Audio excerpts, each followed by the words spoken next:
let's go outside to the maintenance garage where the crew is about to begin the next phase of the project, installing the mounting racks that will support the solar panels on the roof. We'll be mounting the L-foot and the rail for the panels. The L-foot are mounted with a lag into the roof. Then we come back and we'll seal these up.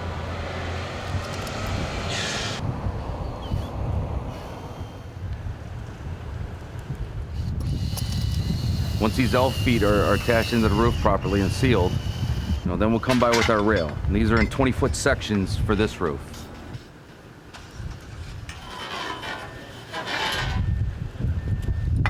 Then we'll come by with the mounting equipment, which will slide into the rails like this.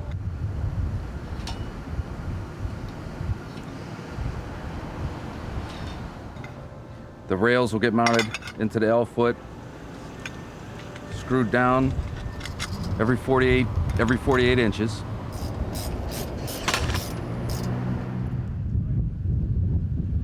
The rails are attached with a splice bar. The splice bars come in here.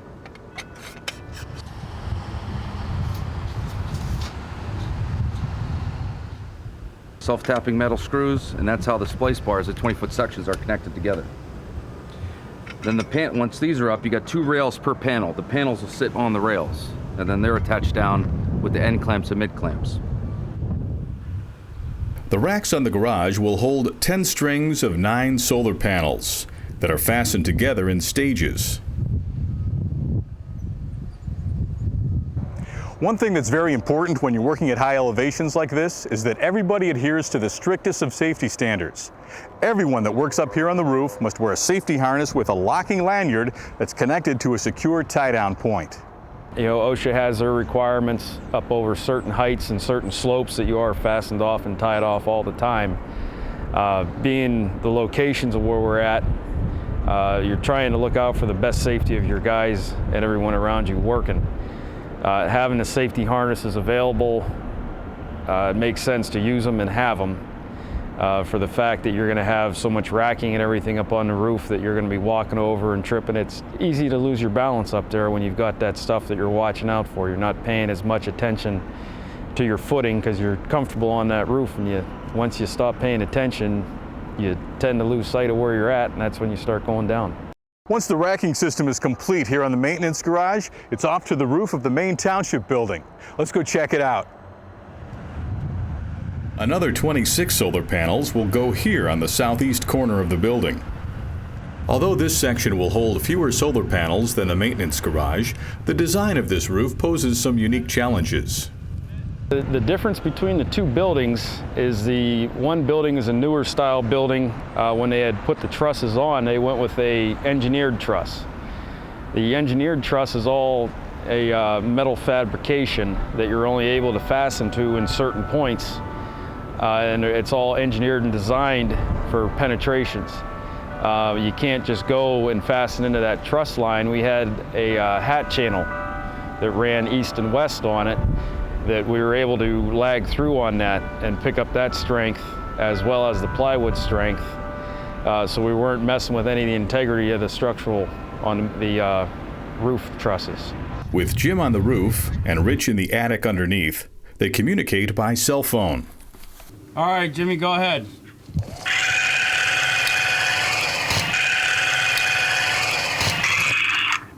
There it is.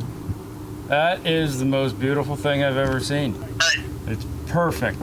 So having a guy up top, following that string line that we had pulled out there, and a guy underneath telling him if he's hitting center or hitting off center, which way he needs to go, was the most accurate way we could get where we needed to be hitting to stay with most strength. 23. Right there. Once the measurements are carefully calculated, the installation process is similar on this roof. Bolting down the mounts, then connecting and attaching the racks.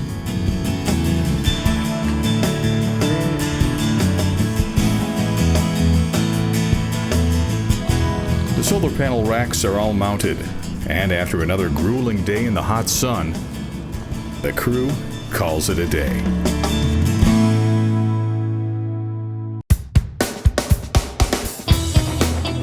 With the break of dawn comes the delivery of the next important components, the converter boxes. These units have the amazing ability to convert the direct current generated from the solar panels to alternating current.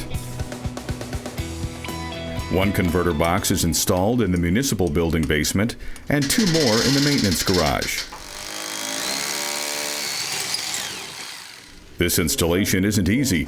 Each unit weighs nearly 400 pounds.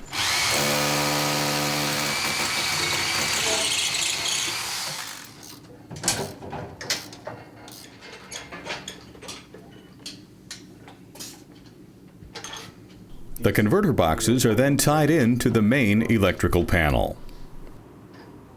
In a normal situation, when you have no other source of energy, your meters always run in one direction from the utility company. As your photovoltaic or whatever renewable source that you have is producing energy, that meter starts to slow down. You're supplementing what you're getting from the utility company. As that meter slows down, you're not spending as much money on your utility bill, and there's savings associated with that. Now, once you start producing more energy than what you're actually consuming, that meter will stop and actually run backwards, because the surplus energy that you're producing no longer goes to your facility, goes right back out into the electric utility grid. That's where you really get to see some significant savings. Well, the day everybody is waiting for is finally here. 116 solar panels arrive from a manufacturing plant in Norcross, Georgia.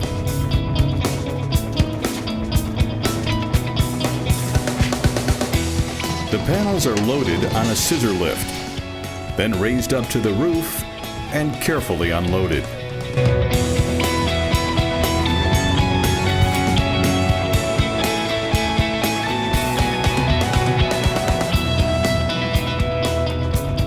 Solar energy is also known as photovoltaic, or PV. Solar panels are made up of a series of photovoltaic cells that convert solar radiation into electricity. The sun releases plenty of radiation. You and I see this radiation with our eyes in the form of visual light, but it releases gamma and X-ray and UV. And all these different solar radiations can be caught in the semiconductors in a photovoltaic panel. The panels are made up of lots of little cells that capture this power. The modules are linked together into an array by a series of wires that are plugged together at each panel.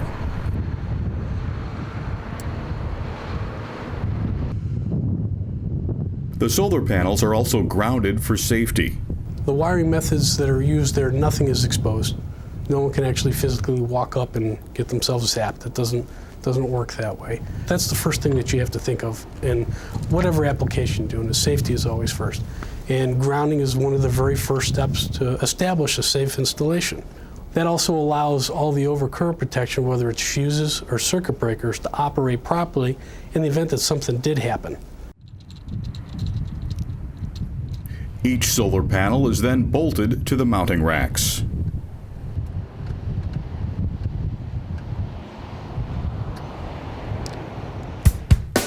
After a few days, the solar panel installation is complete.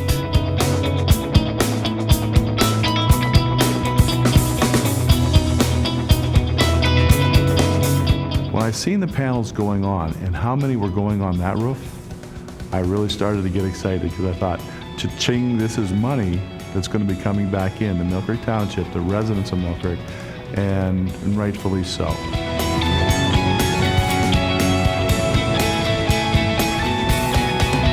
All of the wiring from the solar panels runs to what are called collector boxes. These units send the direct current from the panels to the converter boxes.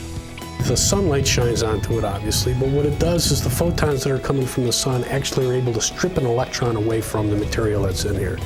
That electron is gathered and collected together in series of panels to go back to the collector box, and those electrons, that's electricity, that's current.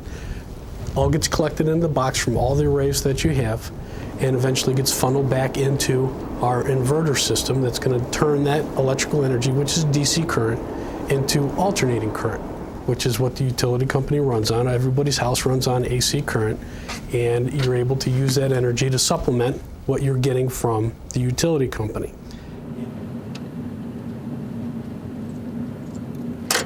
Once everything is wired, the big moment arrives, and it's time to flip the switch. 4, 3, 2, 1.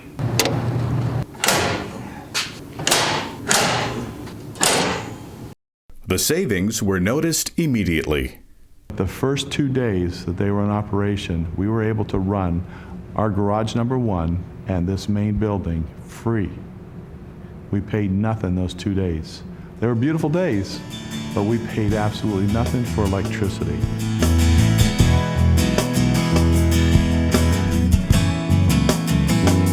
A portion of the grant money is going toward public education. The township sponsored a series of 6 renewable energy workshops. There were several components to this. It was very interactive. People were able to get their questions answered, and in one of them, they were able to build a little solar car and a mini wind turbine. And you actually got to see those run with the use of a sun lamp, and then they also had like a fan for the wind, so that you got a chance to see on a smaller scale, much smaller scale, as to how things are put together. Many of the educational areas have been videotaped.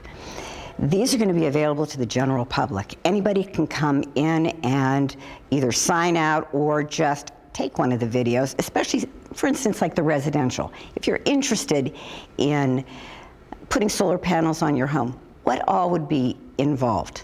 You don't have time to take the workshop, nor did you take the workshop. Well, we videotaped that, so you would be able to take that out. The township is also purchasing several children's books promoting renewable energy that will be available in Millcreek Elementary School libraries. It gets that age group excited about it.